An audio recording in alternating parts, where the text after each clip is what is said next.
guess I'm a vlogger now. TikTok's getting banned. I have to figure out how to yap elsewhere. So I was gonna do a day in my life, but I'm just like not organized enough for that. So right now it's 10 a.m. I'm about to go to my PLC meeting.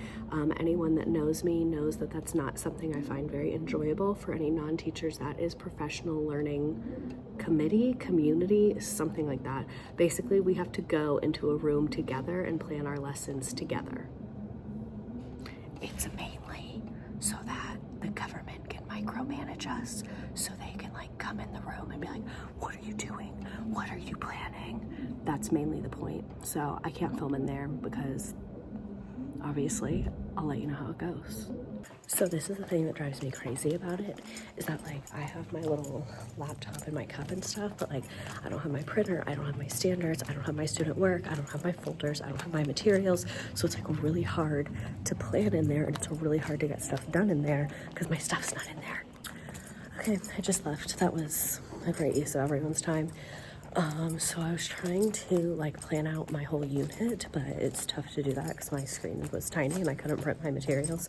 And then I made a little assessment because we're supposed to be giving them these assessments now, and I brought up again. So it's been a month and a half since they rolled out this assessment platform. I've had the same question for a month and a half.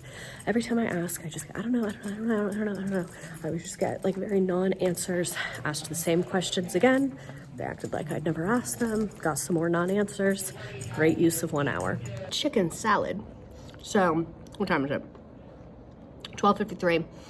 Day is like, we're on the downhill of the day now. I've taught first period, I have second period planning where I went to that meeting. And then third period, they're at lunch right now. They'll be back. I hate having lunch in the middle of a class period. It's so annoying to me. So let me tell you how it works. I have the kids with me from 11:22 until 12:30 something. Then they go eat lunch and then they come back, and I have them so they eat lunch from 12:40 to 1. It's not a very long lunch. And then I have them back from 1:10 to 1:30. So then I have like an awkward 25 minutes. So today what they're gonna do in that 25 minutes is, my school does like diagnostic testing for reading and math. So I teach social studies. So I'm supposed to be like, okay, do your assessment. But like they ask me questions and I'm like, girl, I don't know. So when they come back, they're gonna do that. Right now we're learning about westward expansion. So that's what's going on here. Okay, I meant to film something after class, but then I went home because I wanted to. Well, I'm on the way home right now. So what time is it? It's like 3:30 something, probably like 3:40, because I leave school at 3:30. And I taught, so let me explain to you my schedule. My school has 4 classes per day. First period, like I said, I teach an AP class. Second, I had that meeting. Third, I had another AP class. They came back from lunch. I made them do their little diagnostic test. They were mad. A bunch of them were like, is this a grade? And I was like, well, not in my class, so I don't know what to tell you. So they refused to do it. So tried me best. And then I taught my 4th period, which that is a regular ed class. So that class, like, yes, it's a regular ed class, but I've noticed that they usually give me a lot of students that are really struggling, because there's another teacher who I literally worship the ground she walks on. I love her. She teaches regular ed US history all day, every day. So if a student fails her class, a lot of times the next semester they'll put them in my class, because it's like they don't want to give you the same teacher again if you failed, because clearly maybe something went wrong between you. So I've noticed, even though my class is a regular ed class, a lot of times there's a lot of like struggling readers, struggling writers. So it's kind of hard to like really switch gears to get in that class. And last semester, my afternoon class, like, it was a tough group. I'll just say that. It was a tough group. It was probably the toughest group I've ever taught in my career. This is my 5th year teaching, and it was a tough group. So I am on my 2nd week with my new group, because my AP class, that is a year-long course. I keep those kids all year, but my regular ed class, it is a 1-semester course because we're on a block schedule. So last fall, the group I had was tough.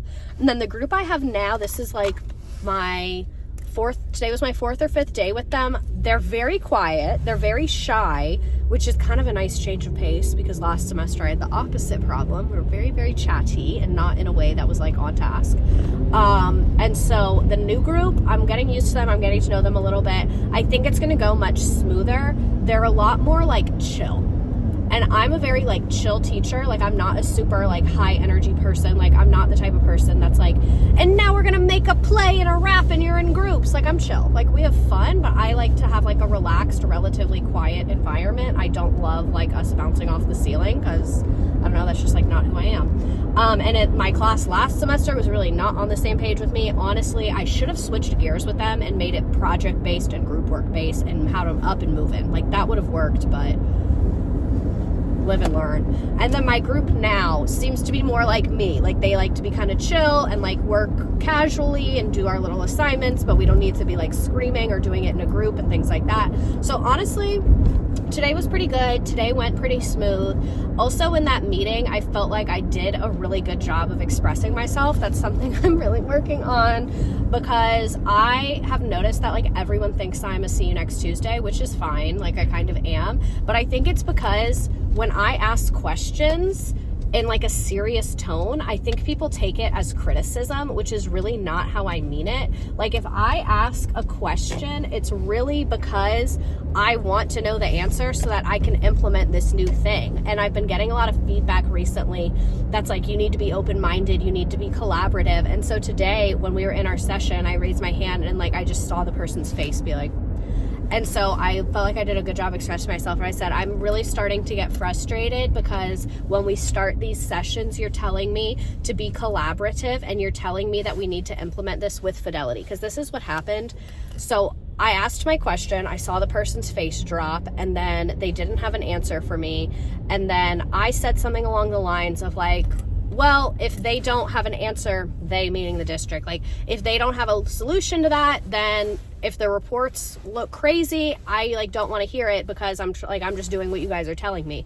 And then I got, well, we need to be implementing this with fidelity. Remember, we're not just checking a box, we need to do it with fidelity. And this is where I think I did a good job expressing myself.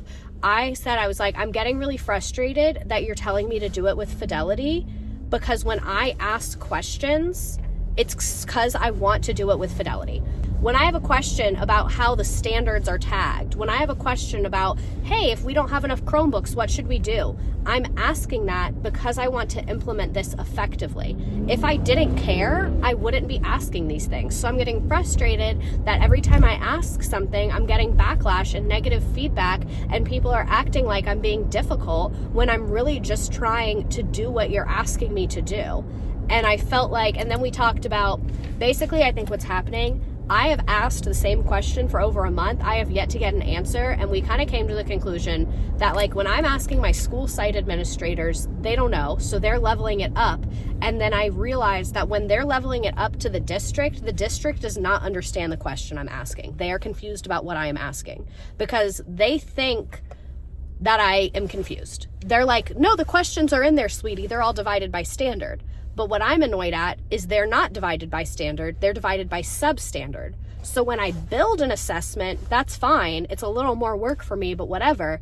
But my problem is when we start giving the assessments, the reports are going to be unusable. So that's when we were kind of in a back and forth. I said, if they are okay with the reports looking crazy, then that's fine with me. And they were like, well, you need to do it with fidelity. And that's where I was like, well, I'm trying to do it with fidelity, but I'm getting frustrated. And so the solution we came to is basically they want me to give the kids quiz the new way, where the reports are going to look crazy. And then they were like, for the test, do it your way. And then show us the difference in the reports so that we can communicate that to the powers that be. And that to me felt really good and felt like the most collaborative that my administration has been with me, because every other time I've asked, I really just get like attitude about it and I'm really tired of it. And to me, that's like the worst part about teaching is like the adults, like, oh my God, it's so horrible. So like today was like a pretty good day because like I said, my class was good today. We're learning about cool stuff in my AP class. In my regular class, we're doing colonialism right now, which I think is kind of boring, but new group of kids, I'm liking them. I think they're liking me. And yeah, overall, I give today an 8 out of 10. It doesn't get a 10 because I ran out of Caesar dressing for my lunch. Okay, I'm home now. It only takes me like 15-20 minutes to get home. But yeah, that's my Monday. Mondays are usually pretty chill for me because I don't do like the stream or the podcast or anything like that, or therapy on Monday evenings. So every Monday we do the grocery store, and then tonight I think we're just gonna have leftovers for dinner because we have a ton of random ass food in our house from like the last couple week or so. So yeah, that's my Monday. Hope everyone's having a great day. I hope you enjoyed this. The vlog stuff is very new to me, so let me know what you're thinking. Let me know if you're living, laughing, and loving, if you like this kind of content. And I think maybe I'll try and do this from now on. Oh my god, I just looked at my what's it called? What is this? Steering wheel of my car, and literally look at like these nasty sneeze marks on there. I hate sneezing while I drive, and I feel like I do it a lot when I drive. I'm just like and I think it's literally horrific, but I need to bring the garbage in. It's fucking freezing outside. So yeah. Mwah.